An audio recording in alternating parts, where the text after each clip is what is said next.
आ गया है कि मैं आपको क्या बताऊं। गुरुजी, आप बोलते हो कि ना माता पिता मतलब भगवान की सेवा मत करो चक्कर, बाकी माता पिता की सेवा करो। बाकी मैं हमको सास ससुर ने हम लोगों को अलग निकाल दिया, घर से बाहर निकाल दिया। भाई को किसने? सास ससुर ने आपको घर से निकाल दिया? हम तीनों को। मेरे पति, मेरे बच्चे। तो क्या करते हैं आपके पति? मेरे पति को गुरुजी मजदूरी करते हैं। मजदूरी करते हैं।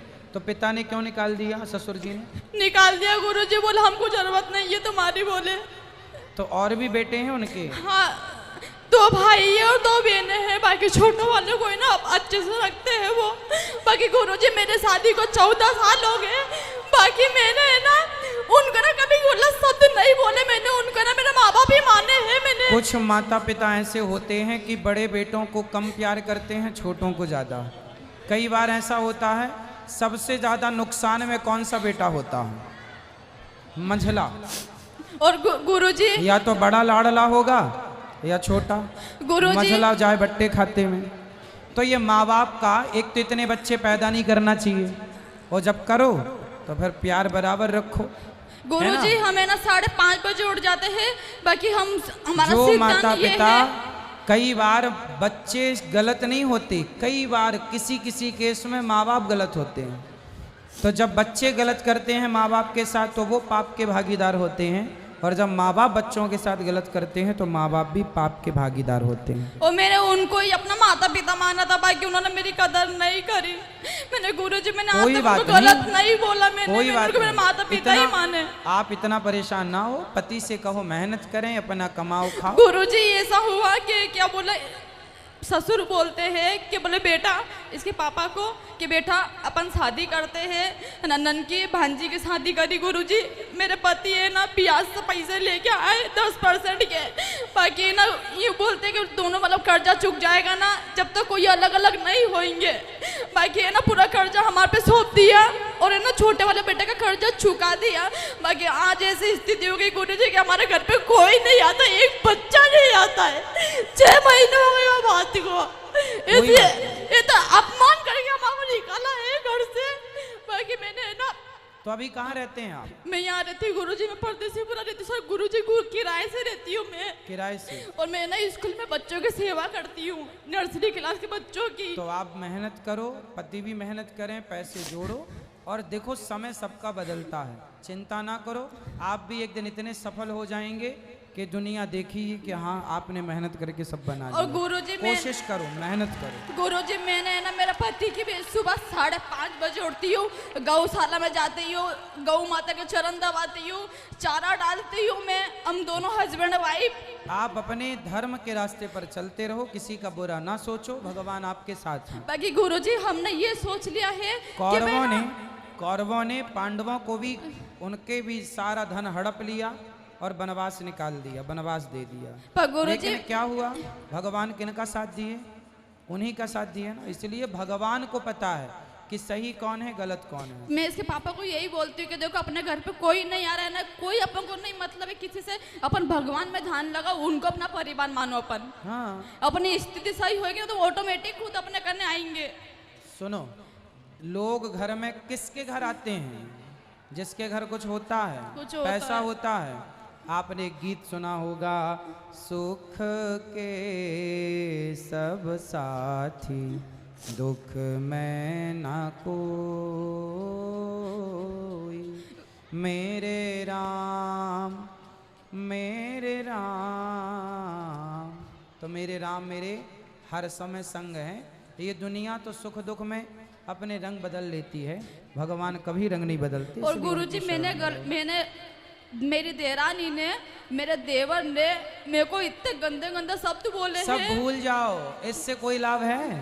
कुछ नहीं याद रखो, केवल भगवान को याद रखो, कर्म का पे ध्यान दो। और किसने क्या बोला इस पर ध्यान नहीं, अपना कर्म कैसा है। और गुरुजी आपसे ये पूछना है मेरे को कि संडे श्रोती मार्च में पूरी कथा सुनी, दिसंबर में पूरी कथा सुनी मैंने आपकी, आती थी जाती थी। तो पहले मैं ना नया था ना, तो मैं आपकी कथा ऐसे कर देती थी। मेरे तो घर की बातें कई लोग करते हैं। फिर बाद में मैंने सोचा कि ये तो एक पंथ 4 काज कर रहे हैं। जो घर में क्लेश होगा तो भगवान तरफ नाम कैसे ध्यान कैसे लगेगा? जी क्लेश होगा, सास बहू का हो चाहे भाई भाई किसका भी हो, तो ध्यान कैसे लगेगा। फिर मैंने सोचा उस वक्त के बाद तो मेरा हर वक्त भाई बैठी है पूछ, हर वक्त यही कथा चलती है। मेरे गुरुजी हैं, पर मैंने आपसे बहुत कुछ सीखा है। आपसे मैंने एक बात बहुत अच्छी सीखी है, खुश रहो और खुशियाँ बांटो। आप भी खुश रहते हो, मस्त रहते हो, मैं भी आप मस्त रहती हूँ और खुशियाँ बांटती हूँ। हाँ जी, तो मेरा ये प्रश्न है मेरे 2-3 प्रश्न है कि अनन्यता क्या होती है। अनन्यता, आप कहते हो ना धार्मिक प्रश्न पूछा करो, तो ये अनन्यता, हाँ जी, एक भगवान के सिवा कोई दूसरे का ध्यान ना हो, अनन्य भाव से। हाँ जी, जहाँ एक के सिवा दूसरा ना हो, एक में पूर्ण समर्पण हो, हाँ जी, वही है अनन्यता। हाँ उस जी। एक ईश्वर के सिवा कोई दूसरा ख्याल ना, हाँ जी, दूसरे में समय ना हो, दूसरे में दृष्टि ना हो, एक भगवान के अतिरिक्त कोई ना हो। हाँ जी। ये अनन्य, चाहे ये प्रेम पत्नी से हो कि पत्नी के सिवा दूसरा कोई हाँ नहीं, जी। ये प्रेम पति से भी हो कि पति के सिवा कोई नहीं, यही अनन्य भाव है। चाहे वो पत्नी के लिए हो या पति या भगवान के लिए, हाँ जी, वो अनन्य भाव यही है कि एक के सिवा दूसरा ना हो। अच्छा, फिर हम ये लोग जो अंगूठियाँ पहनते हैं, पीपल में ये चढ़ाओ, ये करो, ये अनन्यता तो ना हुई ना, मैं ये पूछना चाह रही थी। जब तक वो अनन्यता नहीं है, जब तक वो समर्पण नहीं है, तब तक पीपल है, तब तक ये है, तब तक वो जो उन है। देवों की पूजा करते हाँ, हैं, अंगूठियों को हमारे क्या- यहाँ देखो तुलसीदास जी क्या कहते हैं, और देवता चित्त न धरई, और देवता चित्त न धरई, मतलब और देवताओं को चित्त में धरने की जरूरत नहीं है। एक राम चित्त में बैठे हों बस। अच्छा। लेकिन जब राम पूर्ण बैठ जाएं तब फिर दूसरे की जरूरत नहीं हाँ है। जी। जब तक राम ना बैठे हों तब तक इस देवता उस देवता के पास लोग भटकते हाँ हैं। जी। अकामः सर्व कामो वा मोक्ष कामा उदारधि, हाँ जी। तीव्रेण भक्ति योगेन यजेत पुरुषम परम।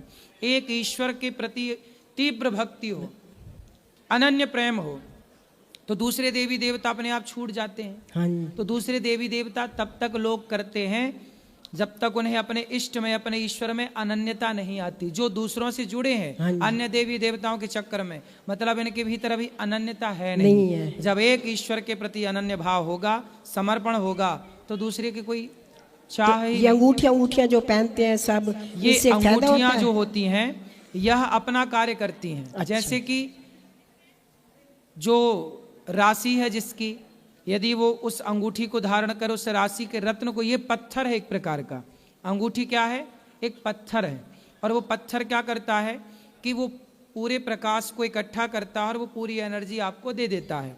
यदि आपने गुड़ पत्थर पहना तो उसका प्रभाव, पत्थरों का अपना प्रभाव होता है। हाँ जी, जैसे कुछ पत्थर होते हैं ना, गर्मी में ठंडे रहते हैं, हाँ जी, तो वो उनका स्वभाव है, नेचुरल हाँ है। जी। उसी तरह पत्थर का काम है। तो वो जैसे मोती होता है, यशोदा मैया कन्हैया को मोतियों की माला पहनाती हैं। हाँ जी, इससे मोती सुंदर नहीं लगते, इससे भगवान के सुंदरता से मोती और खूबसूरत लगने लगते हैं। मोतियों से भगवान सुंदर नहीं लगते, भगवान से मोती खूबसूरत लगने लग जाते हैं। तो मोती जो है ना ठंडा होता है। यदि किसी को गुस्सा ज्यादा आए तो इस उंगली में, छोटी उंगली में, चांदी में मोती पहना देने से उसका गुस्सा कंट्रोल होता है। पत्थर अपना कार्य करता है, लेकिन भगवान अपना कार्य करते हैं। अंत में फिर एक समर्पण भगवान है। बस यही अनन्यता होगी तो इसकी जरूरत ही नहीं पड़ेगी, इन चीजों की जरूरत ही नहीं पड़ेगी।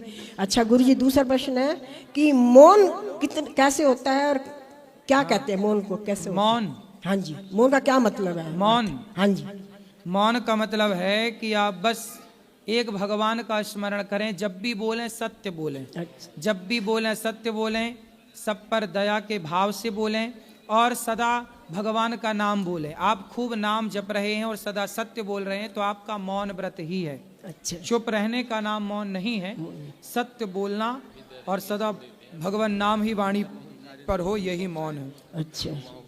सहन करने की शक्ति कब तक होती है? अंतिम सांस तक। तुलसी दया न छोड़िए जब तक घट में प्राण। नहीं, सहन कब तक करना चाहिए? सहन अंतिम सांस तक करना चाहिए। क्या सहन की अलग जी? गुरुजी, मेरा ये प्रश्न है कि हम जब जब भगवान के करीब जाते हैं तो हमारा मन दूसरी जगह क्यों भागने लगता है गुरुजी? क्या मांगने लगता है?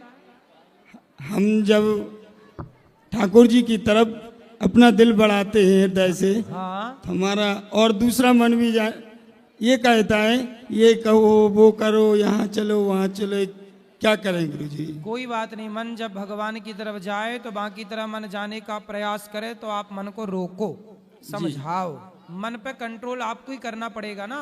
नहीं गुरुजी, कृपा तो उनकी बहुत है। 4 साल पहले मैं खाता पीता भी था, लेकिन उनकी कृपा जब से घर में लड्डू गोपाल लाया तो मेरा नियम 12 में 4 बजे 3:30 बजे का उठ के मैं उनका भजन भगवान पूजन आपको करता सुखी हूँ। रखें। और वही मुझे वृंदावन लाए, वृंदावन देखा नहीं था मैंने। राधे चलो कथा है, कथा सुनो और सब ठीक है।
बोलना।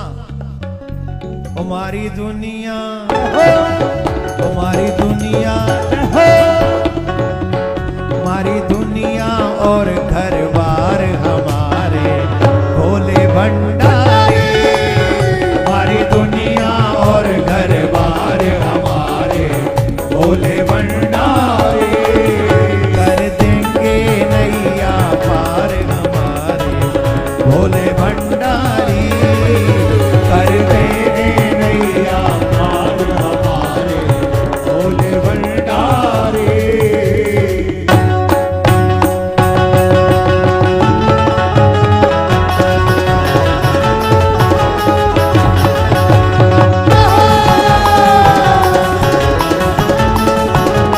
हर हर महादेव।